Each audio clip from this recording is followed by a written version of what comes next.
What's up, everybody? It's Kenya, and welcome to Outer Space. I'm sorry, I couldn't see. I'm sorry, I couldn't see the numbers, and I was like, "Is it recording?"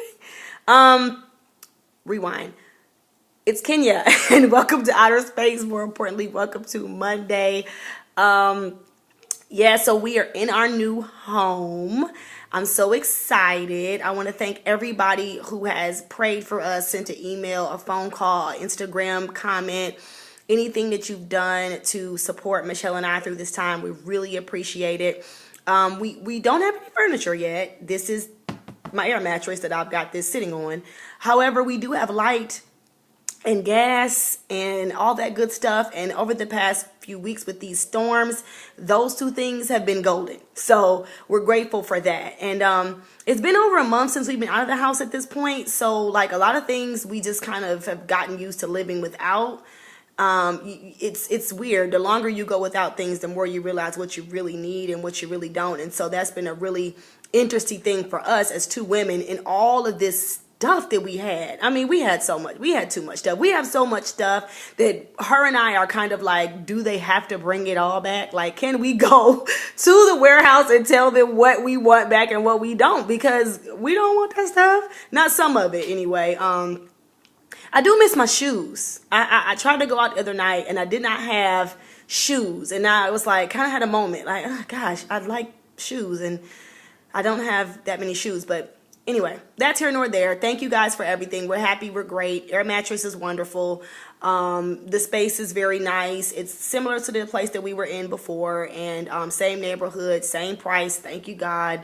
And we're great. So thanks for those prayers. Now, switching gears. This week's Month of Monday video, y'all. Okay, this video is about a 4-hour conversation that I had with a friend of mine yesterday in which she got me all the way together. I don't know if you guys have those friends that for example, I'm kind of the one that gives advice to people, right? I'm the person that people kind of come to and ask questions and, whatever. And I love that. Don't get me wrong. I love it. I feel like it's a gift. And the gift was really just, I can see both sides of almost every coin. Even if it's something really heinous, I can kind of understand other people's point of view. And so I guess that makes me good at giving advice. However, because of that, a lot of people don't usually offer me advice. And when they do, they're very sweet. And they're very nice. And yesterday, one of my best friends, got me all the way together, And so I'm like, okay, I learned so much and she put so much on my mind that I wanted to do a video about it.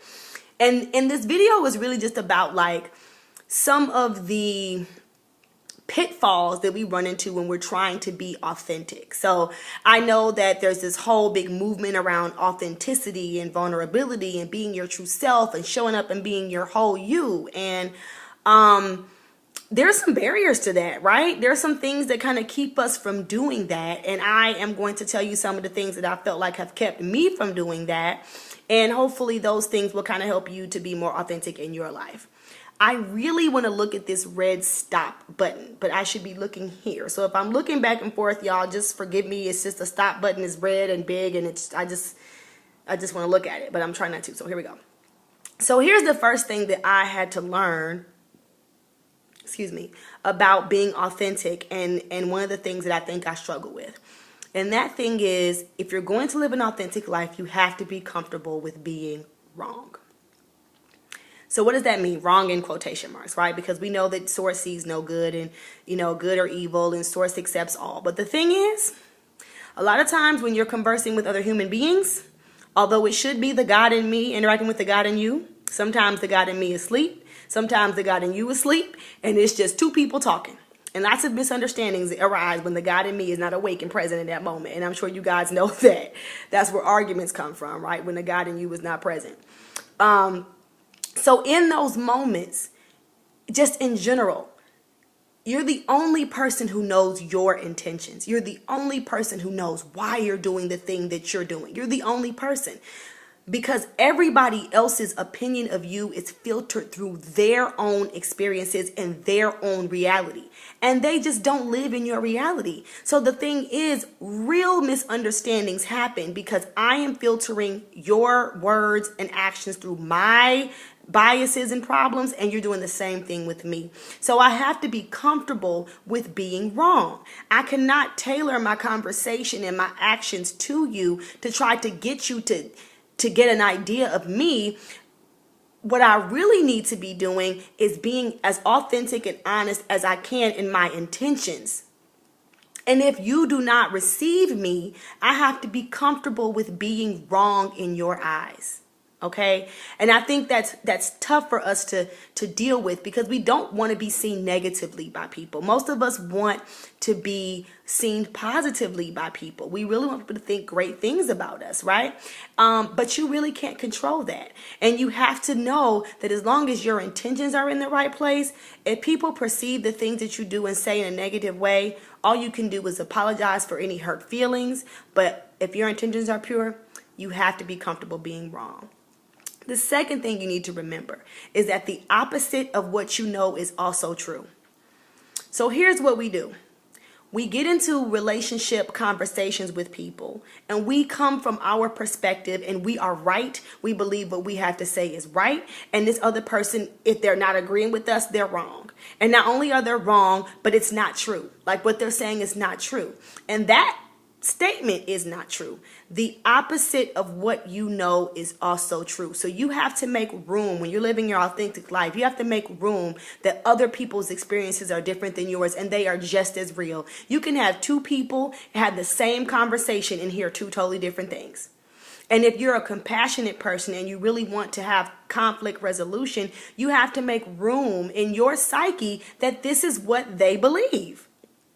And when you believe a thing, you're passionate. When you believe a thing, you're self-righteous. When you believe a thing, you feel empowered in your belief. You have to hold space for other people to do the same thing. Otherwise, you're being inauthentic. You can't be your real you and your true self if you're forcing other people to be a fake self so they can interact with you and it be seamless. I hope that makes sense. You got to make room. The opposite of what you know is also true. You're not infallible. You do not know everything there is to know. You don't know everything there is to know. There are lots of things that you don't know, and you have to make room for other people's experiences. The third thing you have to be comfortable with when you're living an authentic life is you can't control people. I think that as spiritually evolved people or people who are trying to be spiritually evolved, we recognize that you cannot control people with your negative actions, right? We realize that, doing negative, bad things to people is not good and you're not going to get them to do what you want like that. But what we do on the converse is we do positive things and expect to control people in that way. We want to control with our love. We want to control with our affection. We want to control with our attention. And you can't. You have to accept that. You have to accept that whatever you do, whatever you say, whatever action you put forth, you're putting forth in the universe because you want to, and that is enough. You cannot control people's reaction to you, either with your negative actions or with your positive ones. And you don't get to feel like you've been dealt a disservice because you are not able to get the reaction that you want from people because you did something nice for them. It's manipulation. No matter how you cut it, it's still the same thing. So being an authentic person is all about you showing up and being your best self for you and only you. It isn't because you want other people to treat you a certain way. It isn't because you want people to do what you want them to do. It isn't because you want to be seen as a good person. It's because this is who you want to be. This is the person that you want to be. And you have to be comfortable with being seen as wrong by some people, with not being able to control people's actions, and with understanding that the opposite of what you know is also true. And people have truths and lives that you'll never understand. It doesn't make them invalid. Okay, so those are the lessons from my best friend that I got yesterday. And I'm grateful to share them with you. I hope you enjoy that. And I'd love for you to post your comments about some of the things that you feel like have been barriers in you living an authentic life and how you plan to change that this week. In the meantime, post your comments. Bye.